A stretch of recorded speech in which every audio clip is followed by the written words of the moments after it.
These are the CIA animal agents. This pigeon is a CIA spy. It's wearing a tiny high-tech camera. Is pigeon even real? It's about to gather intelligence on Soviet nuclear submarines. This is I thought it was AI. dolphin. Right now, it's being trained to carry bombs and attach them to enemy vessels, possibly miniaturized nuclear bombs. This raven isn't just flying around. It's on a mission. Currently, it's heading towards the hotel room of a KGB agent to plant a bug there. And this cat has been sent to spy on a Chinese diplomat. It had a microphone surgically implanted in its ear, and there's an antenna in its tail. This all sounds Surgically implanted? like science fiction, but animal spies are very real. Their stories have long been shrouded in secrecy, myths, and legends, but in 2019, the CIA released a large trove of previously classified documents. They give us a glimpse into how the CIA tries to weaponize animals. Today, we will look at the 4 most spectacular projects. They reveal a story of Cold War paranoia, unchecked hubris, absurd waste, spectacular failures, and wild ideas that were taken too far. And no one noticed that? Most of this video is based on declassified CIA documents. Of course, the CIA wants to present itself in a certain light, and it's careful about what it reveals. Some parts are heavily redacted, and sometimes other sources give conflicting information. We can only present what we know, and if we don't know something, we'll be transparent about it. As always, you can find our sources in the description. Humans Declassified? weaponize animals to make use of special capabilities they themselves lack. A dog's sense of smell is up to 10,000 times stronger than ours. It's perfect for sniffing out illegal drugs. To cross the Alps and invade Italy, the Carthaginian general Hannibal used war elephants. During World War II, the Polish army deployed a brown bear named Wojciech to the Italian front. In Iraq, the US military worked with dolphins, putting their unparalleled echolocation skills to use detecting underwater mines. And some work with animals is veiled in secrecy. By their nature, it's hard to tell exactly how far these programs have progressed. In 2019, a beluga whale was discovered in Norwegian waters wearing a camera harness. A tag identified it as belonging to St. Petersburg, Russia. It was quickly accused of being a spy. In 2007, Iran apprehended 14 squirrels near a nuclear enrichment plant. And is this painted in white? The animals were arrested as spies. In 2018, a senior military advisor told journalists that Western nuclear spies had been using lizards to collect information about Iran's nuclear program. Animals have an inherent advantage that human spies lack. People simply don't notice them. Unlike human agents or advanced technology like drones, animals can typically pass undetected, even in secure areas. But there's a problem. Animals are not natural spies. They need training. During the Cold War, the CIA faced a mighty adversary, the Soviet Union. In trying to claim the upper hand, the agency explored all sorts of methods, some of them highly unorthodox. Psychedelic drugs, mind control, silent killer weapons, stealing Russian submarines, and, of course, animal agents. In the Raven? mid-1960s, the CIA launched Project Axiolite. Is that like crow? The goal was to provide reliable trained avian vehicles for emplacement, transport, and or recovery of reconnaissance surveillance sensors to meet operational requirements as defined by the sponsors. In other words, the CIA was training birds to transport things like recording devices. But which birds were spy material? There were several candidates, some stronger than others. The cockatoo seemed to be a wild card. One memo states, "We are completely in the dark as to what the possibilities are in regard to this critter." There were high hopes for the hawks. Brandy and GB are 2 of the program's hawks. They were especially reliable and determined. They could locate specific objects or features in strange territory. They could carry a 13-ounce package for more than a mile. They could even remove objects from a harness they themselves were wearing. But in general, they were not considered strong flyers. Horned owls respond to a high-frequency whistle and can be recalled by trainers, even in extreme low-light situations. But in daylight, their ability to discern objects is How do they even CIA even train these much animals? worse than that of other birds. As time progresses, one unlikely candidate stands out: Doodah, a raven. We now know that ravens are extremely intelligent birds. They have excellent memories, can plan for the future, and are capable of using tools and solving puzzles. researchers have found that 4-month-old ravens can perform certain cognitive tasks as well as adult-grade apes. CIA documents usually stick to dry facts, but Duda was Project Axiolight's superstar. In one memo, an agent dedicates a whole page to the saga of Duda. Project Axiolight began at a Navy facility at San Clemente Island off the coast of California. There, the CIA tested the strength of various birds. Their task: fly from the island to a boat and back. This might sound easy, but the distance was challenging and the winds could be strong. Most birds could manage to fly between 50 yards and 1.5 miles. Duda, meanwhile, flew 3.5 miles. A few months later, he was That's almost doubling that insane. distance. He was also problem-solving. In every session, he would figure out exactly the right altitude he needed to fly for the unique wind conditions. Aggressive native birds posed a major threat to the CIA trainees. Wild gulls and ravens soon figured out their training schedule. Once they knew when the CIA birds would show up, they would lie in wait and then attack. But Duda solved this problem too. To avoid the gulls, he'd keep to a higher altitude and outfly them. The wild ravens were another matter. They would hide behind the bluffs, waiting for an opportunity to attack. Duda's solution was to engage in brief dogfights with the ravens, while leading them further and further from shore. After about a mile, they would give up and turn back. Ravens' intelligence made them good at more than flying. According to Navy animal trainer Bob Bailey, they could be taught to recognize specific desks, open drawers, and carry heavy objects like file folders. The CIA started training ravens like Duda extensively, I mean, how many kilometers can you fly with a document? and eventually used them in the field. According to the CIA documents, this is how they did it. A CIA agent wants to record a secret conversation between enemy agents. He knows where and when it's taking place, down to the building and the exact room. Now he needs to get a recording device close to the conversation as inconspicuously as possible. To do this, he goes to a nearby building with a view of the targeted location, no more than 300 feet away. With him, he has a trained raven. At the appropriate time, So it's a nearby. he aims a tiny spy. flashing laser at the window ledge outside the room where the conversation is taking place. Then he releases the raven from its cage. The bird takes a disguised listening device in its beak and flies to the spot indicated by the laser to plant the equipment.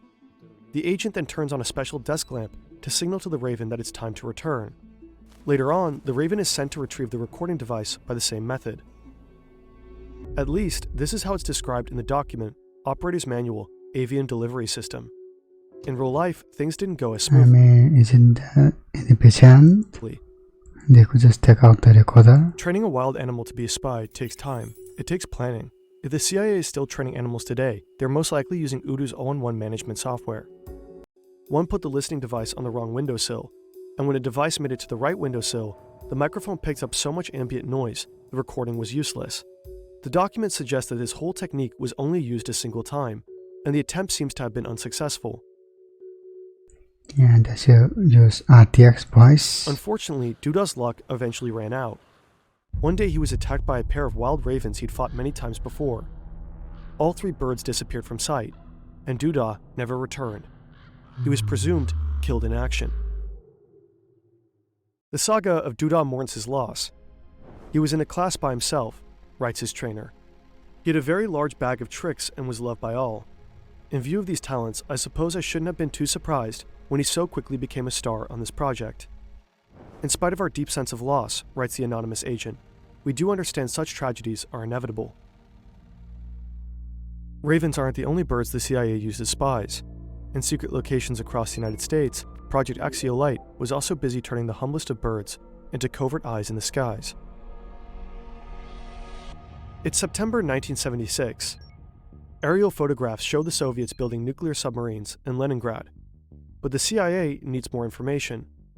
Spy planes fly tens of thousands of feet above their target, while satellites are restricted to space. From these distances, it's impossible to take detailed high-resolution photos. Enter pigeons. A pigeon could fly about 100 feet over a target any time, day or night, and regardless of the weather. Most importantly, no one would notice it, and they could clearly be trained. Pigeons are no strangers to war. During World War II, the British National Pigeon Service would drop cases of the birds over occupied Europe. People would send them back with information about daily life or even military details like troop movements. The key was their unique honing instinct. Anywhere you release a pigeon, it can find its way back home. Even today, this ability still isn't fully understood. To exploit pigeons' natural talents for aerial photography, the CIA's Office of Research and Development created special 16mm cameras and harnesses for the birds to wear. The harnesses were made of leather and attached to the birds with adjustable Velcro tabs. They were designed to allow the birds full freedom of movement while holding the camera steady during flight. The cameras were lightweight and miniaturized. Each had a small battery-powered motor that advanced the film and cocked the shutter. Each camera had its own timer. When it went off, the camera would take pictures for just a few minutes, resulting in 150 to 220 photos. Together, the camera and harness weighed just 39.5 grams. To produce useful images, pigeons needed to fly directly over their target at exactly the right time. I mean, this kind of heavy weight for the pigeons. This could be difficult to arrange. Once they were released, the pigeons would fly back home in a more or less direct line. If the target was located on that line, there was a fairly good chance the pigeons would fly over it. But in covert situations, it wasn't always possible to release pigeons in ideal locations. Some areas were restricted, others were too exposed. To get around this problem, CIA handlers tried to teach the birds ABC flight. Point A is the point of release, point B is the target, and point C is the pigeon's home loft. To begin with, temporary targets a short distance away were established at point B. When they flew to these targets, the pigeons were rewarded. Over time, they were conditioned to expect this reward. 1 peanut. Next, the reward at point B was eliminated, but to receive a reward at point C, they had to fly over point B first. And that's how they trained a pigeon to move from A to B to C. Once the birds were conditioned, they moved on to longer training And who plant the peanuts in the flights. location B? Inflatable white radums 20 feet in diameter were used as point B. The CIA trained and tested birds in lofts in Oregon, Virginia, Missouri, and Alaska. Alaska, it was noted, shared certain geographical features with areas of interest in the Soviet Union. The training yielded mixed results. Birds were often lost along the way. Some birds simply flew away. Some were killed by wild birds. On the longer training flights, many birds flew too low along freeways and were hit by cars. Birds sometimes disappeared while wearing the special equipment that had been developed for them. Losses were time-consuming and expensive. Each time a bird was lost, a new one had to be purchased and trained. Some of the photos taken were very high quality. Some missed the target entirely. Even when the birds were fully trained, they could be relied on to complete their ABC mission only about 1 out So just unreliable. of 4 times. A C flight still held potential though. If the release point was chosen carefully, with the target area between it and the home loft, CIA analysts felt there was a high probability the birds would fly over the intended target and obtain the high-resolution photos required. So the CIA knows that the Soviets are building nuclear submarines in the Admiralty and Sudomek shipyards in Leningrad, now known as St. Petersburg, and it needs high-resolution photos. Time for the pigeons to shine. An agent will have to release the pigeons with the shipyards between himself and the pigeon's home loft. To do this without being detected will require clandestine release techniques. The documents mention 3 that are considered as options. One is releasing the birds from underneath a large overcoat. The second option is briefcases and shopping bags with trick bottoms. The third option is this Volkswagen Beetle. A hole is cut in the floor. When the car is parked, pigeons are released through the hole. They waddle out from underneath the car and immediately take flight. The operation is to go ahead by August 1978, but here the trail goes cold. It's unclear whether the operation actually ever happened. The documents don't say. While the CIA's birds may have gathered invaluable aerial photo insights, other agents were being trained to sabotage enemy ships. This is James W. Fitzgerald. He's an engineer and physicist. So when they attach a missile to the dolphin, is it the dolphin blows up too? It's 1964, and Fitzgerald has been thinking about dolphins a lot. At a cocktail party, he mentions that he believes the animals could be used in warfare. The person he's talking to happens to be an admiral in the US Navy. He's intrigued enough to introduce Fitzgerald to someone from the CIA. Around the same time, the TV show Flipper debuts. It's about a crime-fighting dolphin in a marine reserve in the Florida Keys. Like most dolphins, Flipper is smart and friendly to humans, and he responds well to commands. We'll never know whether Fitzgerald and the CIA were inspired by Flipper, but it is plausible. According to the Washington Post, at this point, the CIA sends Fitzgerald to Florida, where he establishes a small laboratory. The same year, the CIA begins its dolphin program, Project Oxygas. The aim of Project Oxygas is to show that dolphins can be used in attacks against enemy ships. To this end, harnesses and nose cones are created to allow the dolphins to carry items. Someone in the CIA even produces this drawing. The dolphins are happily towing the explosive devices given to them by their handlers on top of the submarine. The program quickly passes its first test. It demonstrates that a dolphin can place a simulated explosive device against the propeller of a PT boat anchored in the open sea. In November 1964, the Deputy Assistant Director So it just sticks to the propeller. of the Office of Research and Development writes that Project Oxygas has progressed more rapidly than we anticipated. It's unclear exactly what sort of simulated explosives these dolphins were carrying. The sentence that specifies this is partly redacted. The CIA probably planned on using conventional explosives, but if this was the case, why the need for secrecy?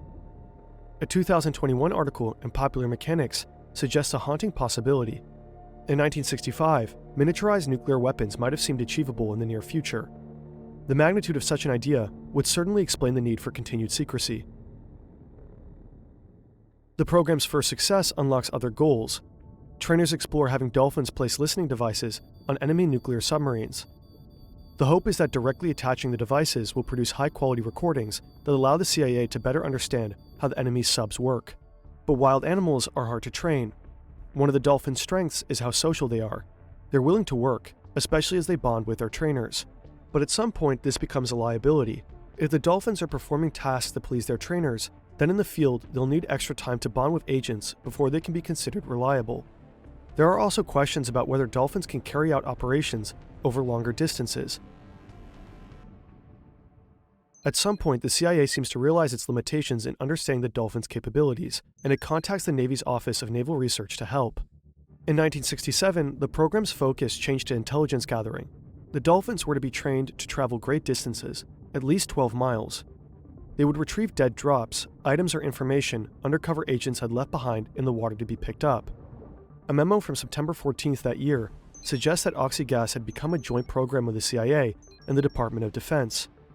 The CIA seemed unsure that Project Oxygas would produce actionable results, and the program seemed to be running out of steam. A make-or-break demonstration was scheduled for December. At that time, it would be decided whether Project Oxygas would continue. The demonstration seems to have been a failure. After that time, there are no further mentions of the program in the CIA documents. Surviving drawings and photographs gives us an idea of what Project Oxygas might have looked like.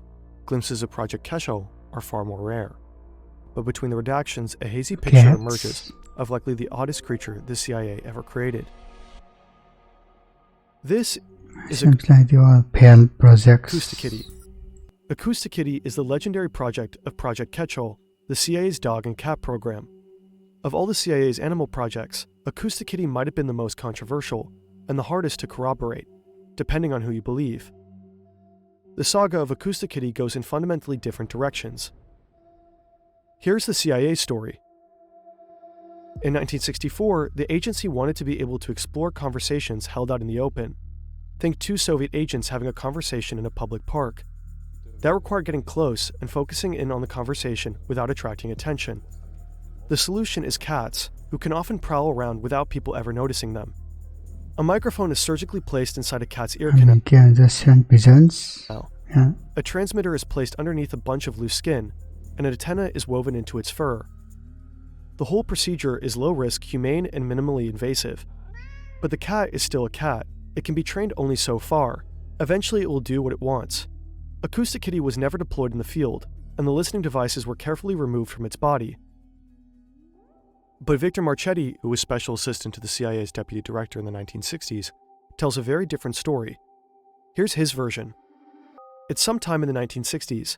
The CIA puts a Chinese diplomat in France under surveillance, but their bugs don't just pick up his conversations. They record all the noise in the room, including the squeaking of the couch. Individual voices are inaudible. This is characteristic of the microphones of the day, which tend to record everything around them indiscriminately. The anatomy of ears, on the other hand, allows us to focus on certain sounds and exclude others. This and your brain's auditory processing abilities are why you can have a conversation at a noisy party without being overwhelmed by every sound. When Acousticitty turned its head, it would direct the microphone inside its ear. According to Marchetti, to implant the equipment, they slit the cat open, put batteries in him, wired him up, including putting a power pack in his abdomen. The tail was used as an antenna. They made a monstrosity. And that is not very human. To focus on a single conversation, Acoustic Kitty would need to be trained. His handlers found that hunger or sexual arousal would cause him to simply lose interest and wander off, so they attached wires to his brain to monitor and neutralize those impulses. Marchetti claims the CIA did attempt to use Acoustic Kitty in the field. The cat was then put on a test, sent across the street to eavesdrop on a conversation, being monitored by a van loaded with equipment.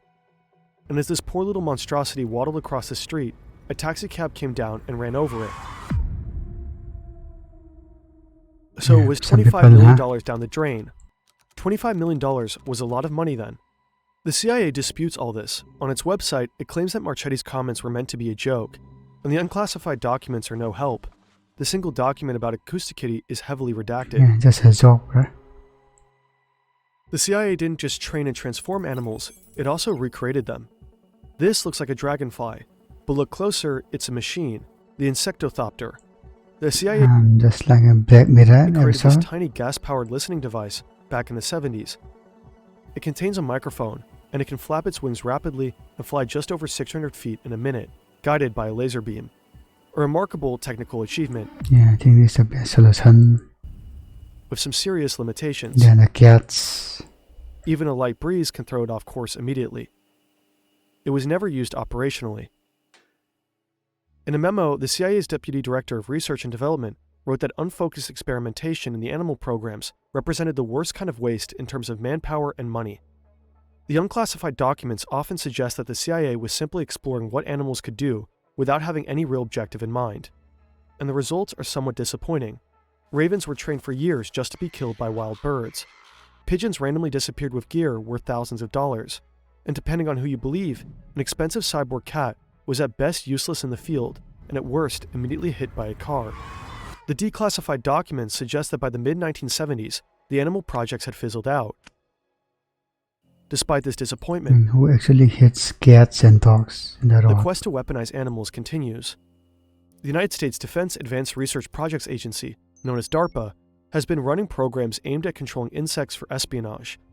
In 2012, a team at MIT announced that it had developed a neural probe that plugged into moths' nervous systems, allowing for their flight to be controlled. Engineers at the University of Washington have implanted moths' antennae into the Smellithopter, a drone that can actually pick up smells. And in 2018, DARPA announced the Persistent Aquatic Living Sensors program. The program explored the possibility of using aquatic creatures as living alarm systems. That includes bioluminescent bacteria, which light up when disturbed by aquatic intruders. Another option was to study the sounds produced by snapping shrimp and Goliath grouper. In the case of the shrimp, disturbances in the audio could even indicate the size and shape of an intruder.